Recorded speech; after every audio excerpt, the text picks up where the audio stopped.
Hi friends, welcome back to my channel Sukanya smart.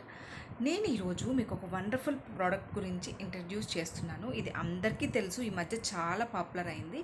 But తెలియని వాళ్ళ కోసం దాన్ని ఎలా యూజ్ చేయాలి, దానివల్ల బెనిఫిట్స్ ఏంటి అన్నీ కూడా క్లియర్గా ఎక్స్ప్లెయిన్ చేస్తాను. తప్పకుండా అందరూ చూసి తెలుసుకోండి. నచ్చితే లైక్ షేర్ అండ్ సబ్స్క్రైబ్. గోంద్ కటీరా, బాదం గమ్, గోధుమ బంక, ఇలా చాలా పేర్లతో అయితే దీన్ని పిలుస్తారు.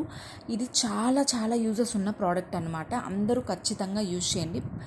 సో ఇందులో ఫైబర్ అనేది ఎక్కువ ఉంటుంది. సో దానివల్ల డైజెషన్ మనకి ఇంప్రూవ్ అవుతుంది, మలబద్ధకం తగ్గిస్తుంది, ఇమ్యూనిటీని పెంచుతుంది. మెయిన్గా కూలింగ్ ప్రాపర్టీస్ అనమాట. బాడీలో ఉన్న హీట్ని మంచిగా తగ్గిస్తుంది.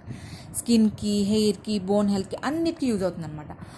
మనము ఒకరైతే 5 to 7 grams కన్జ్యూమ్ చేయొచ్చు రోజు. దానికి మించి ఎక్కువ తీసుకుంటే bloating issues, gas problems, loose motions కూడా అయ్యే ఛాన్సెస్ ఉన్నాయి. దీన్ని ఎలా యూజ్ చేయాలంటే ఒక 4 or 5 తీసుకోండి. మంచిగా వాటర్ని ఫిల్ చేసి పెట్టుకోండి. కుదిరితే ఓవర్ నైట్ సోక్ చేసుకోండి, లేదు అంటే 4 to 5 hours సరిపోతుంది. అలా సోక్ చేసిన తర్వాత మంచి jelly like substance, gum like సబ్స్టెన్స్గా ఫామ్ అవుతుందన్నమాట. దీన్ని మీ ఫ్రూట్ జ్యూసెస్లో, మిల్క్ షేక్స్లో, లెమనేడ్లో, కోకోనట్ వాటర్, నాట్ అన్నిట్లో యూజ్ చేసుకోవచ్చు అనమాట. సో చాలా మంచిగా యూజ్ అవుతుంది. నేను సింపుల్గా ఎలా అంటే పిల్లలకి ఎలా ఇస్తానంటే లెమన్, చియా సీడ్స్, కొంచెం ఈ బాదం గమ్ము, ఐస్ క్యూబ్స్, దాంట్లో కొంచెం షుగర్ కానీ హనీ కానీ యాడ్ చేసి ఇచ్చేస్తానమాట. మేము రీసెంట్గా డ్రై ఫ్రూట్ షాప్కి వెళ్ళినప్పుడు అక్కడ వాళ్ళు ఒకటి చెప్పారనమాట. సాఫ్ట్వేర్ కంపెనీస్లో వాళ్ళు ఇలా యూజ్ చేస్తారని. అది యూజ్ చేస్తారో లేదో నాకు తెలీదు.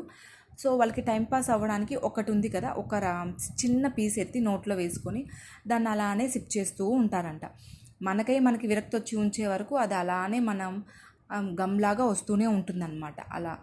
సో బట్ డైరెక్ట్గా కొంచెం మిగిలింది కదా అని మింగేకండి. అలా మింగేస్తే కనుక అది జెల్లీలాగా ఫామ్ అవుతుంది కదా, అలానే ఫామ్ అయ్యే ఛాన్సెస్ ఉన్నాయన్నమాట.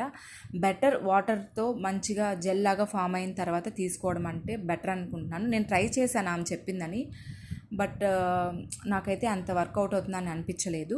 సో మీరందరూ కూడా మంచిగా వాటర్లో వేసిన తర్వాత గమ్లాగా జెల్లీలాగా ఫామ్ అవుతుంది కదా, అలానే యూజ్ చేయండి. Like, share and subscribe.